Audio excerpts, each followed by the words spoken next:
Wesh, alors aujourd'hui on va parler de 5 animés à voir sur Netflix, voilà. Donc en premier on va parler de Deadman Wonderland, vous le connaissez sans doute pas en fait, un anime qui est pas trop connu mais un chef-d'œuvre, il y a des graphismes de ouf, je vous le conseille, il y a une histoire, vous allez pleurer, c'est comme Death Note, faudra réfléchir, faudra dire c'est qui le coupable, faudra vraiment regarder, l'ennemi peut être juste à côté de ça, c'est vraiment un anime que j'ai kiffé ma race, donc je vous conseille vraiment. Donc ensuite on va parler de Great Pathfinder. Enfin c'est un truc en anglais mais genre je vous le conseille. Donc en fait c'est un jeune mec, il a perdu sa mère.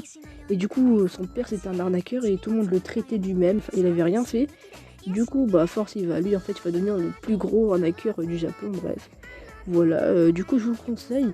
À un moment ça sera en anglais, ne vous inquiétez pas, ça va passer, voilà quoi, sinon tout le reste c'est en japonais.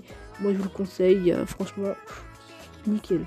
Voilà, donc en troisième, je vais vous présenter Blue Exorcist. Il y a pas tout le monde qui connaît cet anime. Franchement, au début, je voulais pas le regarder, mais je l'ai regardé, ça fait vraiment très longtemps. Donc cet anime, ça parle d'un mec, en fait, qui a hérité des pouvoirs de Satan parce que c'est le fils de Satan. Donc, comme vous l'avez entendu dans le truc, Blue Exorcist, il va devenir exorciste, il va vouloir tuer Satan. Ça va être son plus gros objectif. Voilà, donc moi, je vous conseille vraiment cet anime. Il y a des graphismes de ouf, des combats de ouf. Donc c'est des combats à l'épée. Il y en a que un qui utilise l'épée et aussi une meuf. Enfin, presque, mais voilà quoi. Franchement, je vous conseille de ouf. Moi, j'ai surkiffé l'animé. Et voilà quoi. Ensuite, on parlait de Fairy Tail. Vous connaissez, c'est sûr que vous connaissez l'anime, mais il y en a beaucoup qui n'ont pas vu l'anime en fait, qui en ont juste entendu parler. Mais franchement, regardez, il y a toutes les saisons. Netflix vient de racheter la saison 9 il n'y a pas longtemps, bref.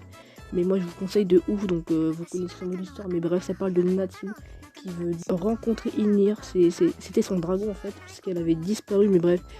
Au fil de l'histoire, il y aura plusieurs chasseurs de dragons. Natsu déjà c'est un chasseur de dragons, mais bref, je vous conseille de ouf l'anime. Franchement, moi j'ai surkiffé.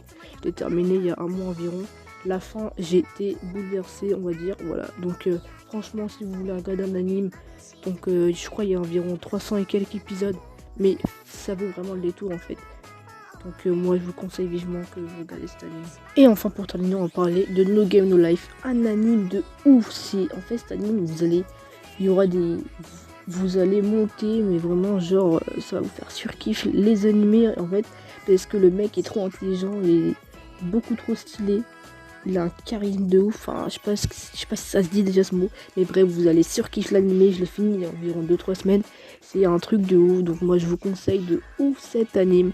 Il y a tous les épisodes, non il n'y a pas tous les épisodes, le reste je crois il n'y a pas encore la suite, je me suis pas renseigné, mais vraiment regardez cet anime de ouf. Donc voilà quoi. Donc on arrive à la fin de cette vidéo, j'espère qu'elle vous aura plu. Moi je vous dis ciao, c'était Amé, on se retrouvera prochainement pour une toute nouvelle vidéo.